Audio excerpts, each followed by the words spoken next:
चलिए आज एक ऐसे सफर पर निकलते हैं जो सिर्फ थार रेगिस्तान के खूबसूरत नज़ारों तक ही सीमित नहीं है, बल्कि हमें इतिहास के उन पन्नों तक ले जाएगा जहां दो देशों की सरहदें मिलती हैं।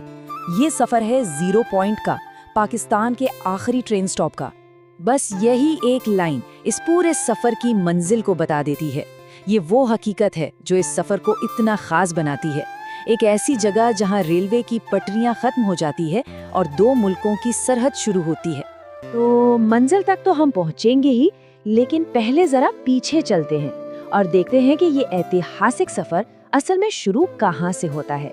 इसकी शुरुआत होती है रेगिस्तान के एक शांत कस्बे छोर से। सोचिए, रात भर के सफर के बाद सुबह सुबह एक सफारी ट्रेन में बैठना, और वो भी थार रेगिस्तान के बीचों बीच से गुजर रही हो। ये अनुभव ही अपने आप में कमाल का है और यही इस सफर की असली खासियत है। और ये स्टेशन कोई आज का नहीं है, 1936, मतलब सोचिए करीब करीब 90 साल पुराना इतिहास है इसका। ये इमारत आज भी उस दौर की कहानियों को समेटे हुए है। यहाँ की सुबह पता है कैसे शुरू होती है? ट्रेन की आवाज से। जब मारवी एक्सप्रेस दिन में 2 बार आती जाती है तो पूरे कस्बे में जिंदगी की हलचल महसूस होती है। स्टेशन के पास का वो पुराना होटल, वो भी 1936 का है। ये सब देखकर लगता है जैसे ये रेलवे लाइन ही इस पूरे समुदाय की धड़कन। तो चलिए अब उस सफारी ट्रेन पर सवार हुआ जाए जो हमें रेगिस्तान के बिल्कुल दिल में ले जाएगी। रेगिस्तान का नाम सुनकर क्या ख्याल आता है? चारों तरफ रेत ही रेत है ना, लेकिन ये सफर ये इस सोच को बिल्कुल बदल देता है। यहाँ सुबह की धूप में रेगिस्तान का नजारा सरप्राइजिंगली हरा भरा और बेहद खूबसूरत लगता है। और इस सफर को जो चीज सच में यादगार बनाती है वो है यहाँ की वाइल्ड लाइफ। सोचिए, स्टेशन के पास मोर नाच रहे हैं, पटरियों के किनारे बकरियों और ऊंटों के झुंड दिख रहे हैं, और कभी कभी तो हिरन भी ट्रेन से रेस लगाते नजर आ जाते हैं। ये नज़ारे वाकई कमाल के हैं। अब शायद मन में सवाल उठे कि ट्रेन इतनी धीमी क्यों चल रही है, सिर्फ 57 किलोमीटर प्रति घंटे की रफ्तार से? तो इसकी वजह कोई तकनीकी खराबी नहीं है, बल्कि ये यहाँ के जानवरों की हिफाजत के लिए है। ये एक तरह से इस माहौल के लिए सम्मान है जो इस सफर को और भी खास बना देता है। चलिए अब हम आ गए हैं खोखरापार स्टेशन। ये वो जगह है जहाँ से एक ऐसी इंटरनेशनल ट्रेन की यादें जुड़ी हैं जो अब नहीं चलती। इस कहानी को खुद ट्रेन के ड्राइवर कैप्टन मोहम्मद तारिक गारी से ही सुनते हैं।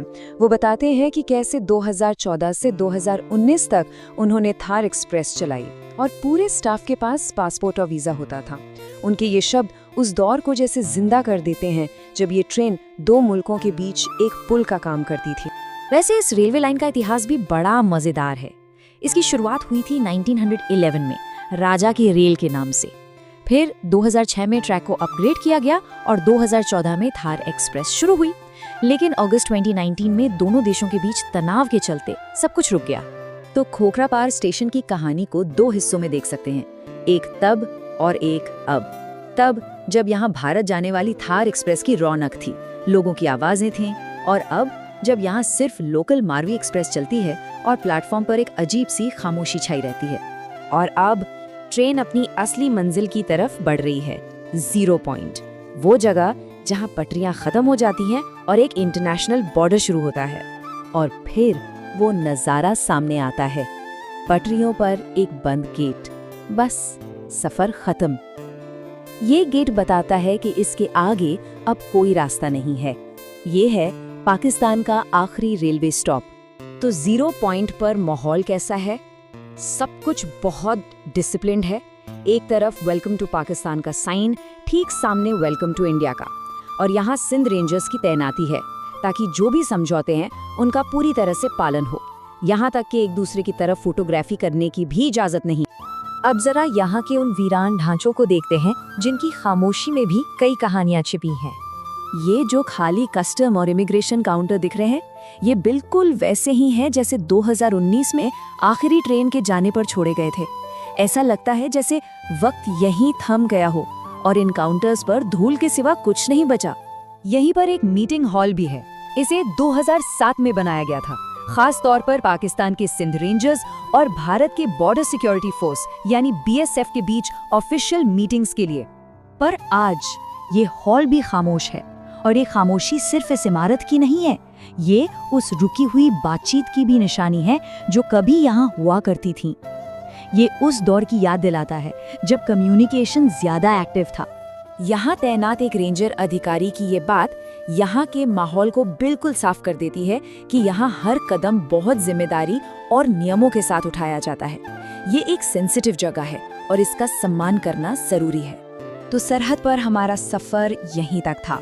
अब वापसी का समय है उन्हीं पटरियों पर जो हमें यहाँ तक लेकर आई हैं। और वापसी की तैयारी भी बड़ी दिलचस्प है। ट्रेन के इंजन को डिब्बों से अलग करके दूसरी तरफ लगाया जाता है। ये एक सीधा साधा संकेत है कि अब हम वापस जा रहे हैं, उन सवालों के साथ जो ये सरहद पीछे छोड़ जाती है।